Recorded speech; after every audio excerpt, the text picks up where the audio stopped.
bulo bozoboy bosimba kanjere bokangisaka bisakana binoke mama Denis wapi oya pesa ngambongo bongo wa pesa ngana bukitona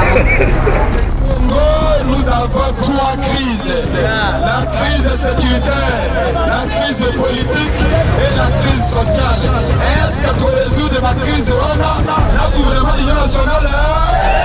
tu résous la crise la Kosoma comme président Mbongo Lelo Félix Tshisekedi a commis occasion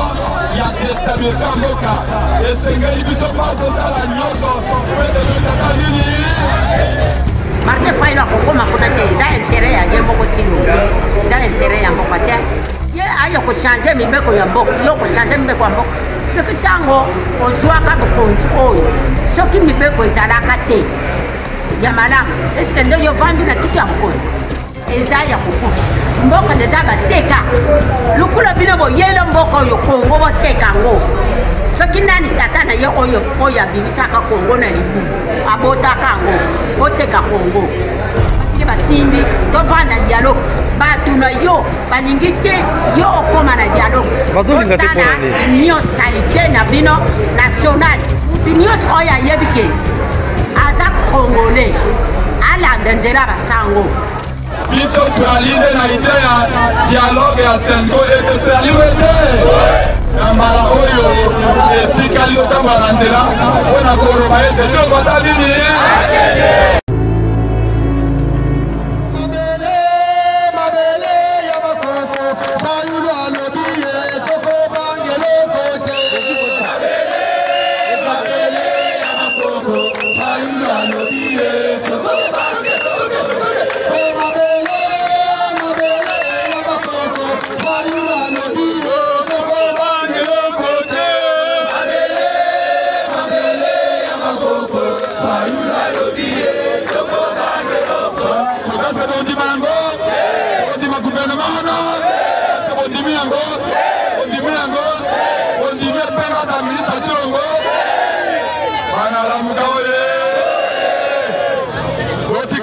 Shabana muka komba ekomi makasi alibete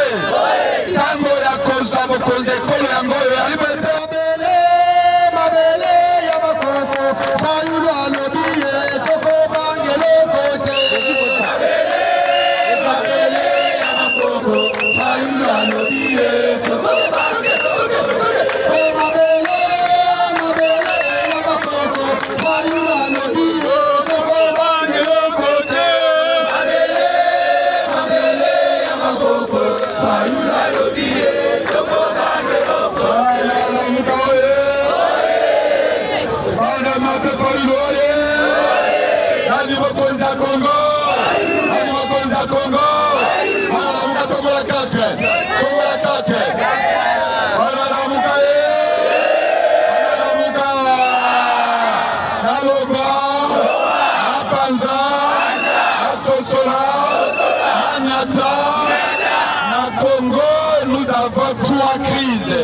la crise sécuritaire, la crise politique et la crise sociale. Est-ce que tu résous de ma crise la gouvernement de l'Union nationale est-ce que nous allons résoudre ces crises en débauchant les opposants est-ce que tu résous les crises la Kosoma comme président Mbongo en vérité, ce que tu es mauvais avec le gouvernement de l'Union nationale, c'est consolider son pouvoir privé. Est-ce que tu as Sungaye Lelo Félix Tshisekedi a commis occasion, il a déstabilisé Mboka. Et c'est que il biso pas de ça la nyonso, peut de Félix Asanini. On a la Mboka, le collaborateur du gouvernement, on a biso la Mboka abo. La Mouka et le gouvernement biso les aïdos de la présidence de la Pete Fayulu atonga banzela ya liberté Pete Fayulu apesa misala ya liberté Pete Fayulu apesa économie ya liberté Pete Fayulu asisa collecteur ya liberté bana la Mouka tolingide dialogue ya Senko SSC ya liberté est-ce que vous dites dialogue ya Senko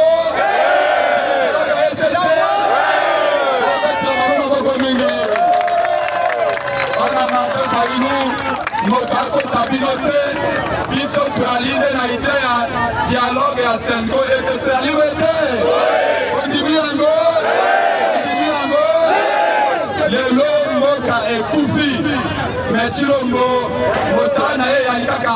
abatela pouvoir na ye mpona baintere na ye. Est ce que moto andenge wana oyi kopesa susu confiance bandela mugaoye tombola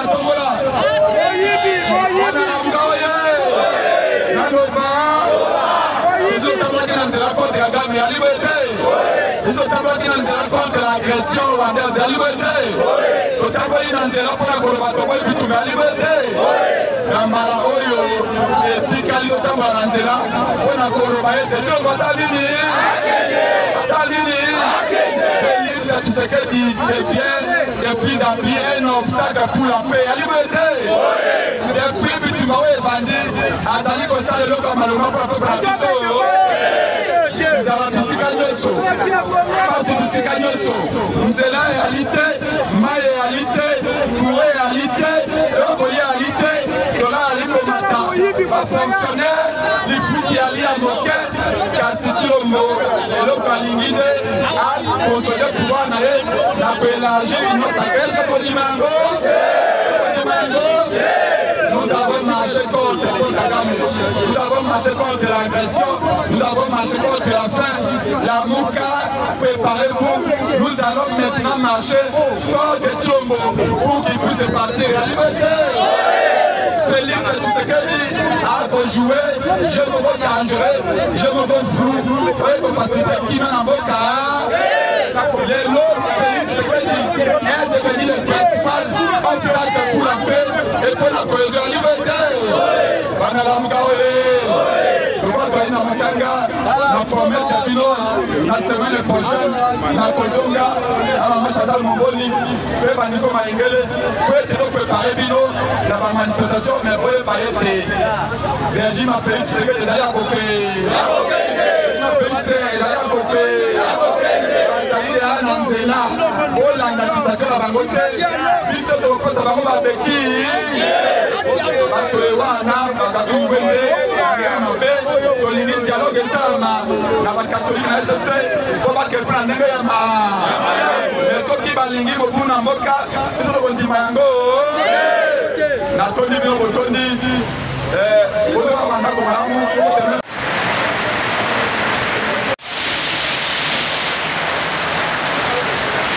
ngai na kokota na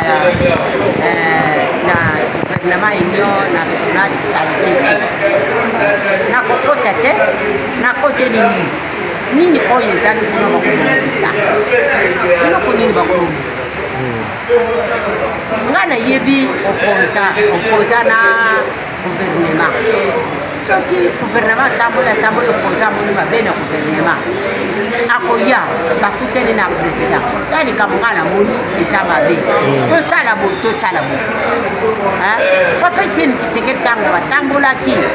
na opoza na Mobutu bamonaka mboka elingi ebeba papa Etienne Tshisekedi alobi bongi te mboka ekoki komeba te tosala réunion biso nyonso bana moko tosangana esika moko yango wana mosengo akambaka conférence souveraine mpona likambo ya mboka na biso batala mboka na biso ndenge etambolaka Fayulu mpe azali d'accord ke aya na gouvernement union nationale oyo parce que eza intérêt ya mboka kama oyo Tshisekedi eza intérêt ya mboka te eza intérêt ye moko nani Tshilombo Martin Fayulu akokoma kuna te eza intérêt ya ye moko Tshilombo eza intérêt ya mboka te soki eza intérêt ya mboka Tshilombo alingaki kolanda makambo ya dialogue mbala liboso président voyazaka akendaka na États-Unis lera aye na makambo ya dialogue tu ntango aye na makambo ya dialogue apesi mitindi na terrain mabenga ye ayaki kolanda biso na aéroport metango muninga aye na likanisi ya malamu bosangana andimaka ntango aye kondimaka epa bato na ye balobi okota makambo ya Fayulu te soki okoti makambo ya Fayulu ya dialogue esili faili tango bakusala dialogue na sima bakukanga yo aboyi sikoyo ayoko bimisa likambo ya constitution ayoko changer mibeko ya mboka ye ayoko changer mibeko ya mboka yoko changer mibeko ya mboka soki tango ozwaka bokonzi oyo soki mibeko ezalaka te ya malamu eske nde yo vandi na kiti ya bokonzi yo bato no yo wana bateyaka yo mpona nini yo boyaka te makambo sitike ngai na koyoka makambo na bino te sikoyo lelo lisusu kaka kamemi likambo ya dialogi eye na maboko ya basango yo moko mpe ntango omoni sikoyo goma ekwei yo bakati mbango mpe kozotata leki na yo ya moseigneur aya kobondela bafidole ya mbongo ntango bakutanaka na fidole ya mbongo balobi ye bayi katoliki na kotesa bango bakendaki abenga bango te bongo monseigneur ya goma yaka mpono nini abenga bango te monseigneur ya goma yaka mpono nini eske basango bakoki kolongwa bango moko kuna na kuva bakende bango moko bakende kosala makambo oyo ya politiki bango moko sango ava akokota na likambo ya politiki yo moko leta moto okobenga soki yo moko leta obengi ete sango akokota na ye siko baninga bazomema ye na nzela malamu basango bazoyebisa yeke bango soki bakote na dialogue balongoli ye na kiti ya bokonzi baya babongisa mboka eza ya kokufa mboka deja bateka lukula bino boyela mboka oyo kongo boteka ngo soki nani tata na ye oyo abimisaka kongo na libumu abotaka ngo boteka kongo basango ndenge basimbi tovanda dialogue bato na yo balingi te yo okoma na dialogue osala union salite na bino national soki bazolinga te mpona nini ekosimba te bazolinga te kasi ndeko na bango akende te bango azwaka bokonzi ezali sadi bazomona baintere na bango ekozala te bazoluka mpona baintere na bango moko soki likambo babongisi yango te eske baintere wana bokozwa yango sava mama mari bino bayilamuka soki bolingi nini biso lamuka tolingi mutu nyonso oyo ayebi ke aza congolais alanda nzela basango mutu nyonso aza congolais 100% alanda nzela basango bino oyo bozali ke boza bacongolais te lukula bozoboyi bosimbaka nzela bokangisaka bisaka na bino bokende bokangaka bisaka bokende mabele oyo eza ya bino te soki ezala ya bino nde bozoboya dialogi te so iloko wana eza ya ngai moko ntango babengi ngai nga mokolo eloko mpona kende osala intervention bino bozoboya mpono nini bino bolingi te kongo ebonga bino bolingi kongo ezala ya bino biso tokolongwa te biso tokokende dialogi te biso tokomatela gouvernement na bino oyo aboti na bino gouvernement akoyeba sawa tosisa mama riboni mbongo zwaka pa mama Denise sila mama Denise wapi oyo apesanga mbongo wango apesanga na butu to na boyo apesanga na butu to na boyo yabimisaka bible apesaka na tanga yapesaka nga mbongo apesaka nga mbongo balobi apesa mbongo ekanga munoko combien ngana panda na ngai combien nakoki mpe kozwa mbongo te na lubaka bien ata botia 100 000 to bopesi nga sheke nakenda kozwa mbongo na banki nakozwa yango te mpona nini ayebisa bino nde bolongwa na mabele na ngai botika mabele na ngai bokende mbongo oyo bozwi bovwami botika na mabele na ngai ngai natikala na bana na ngai mutu oyo akoya kozwa bokonzi na mboka oyo akolesa kongo azali oyo akopesa mwana kongo misala azali bino nde bosima nzele bokende nani wana tokotanga ye kombo te nzambe moto ayebi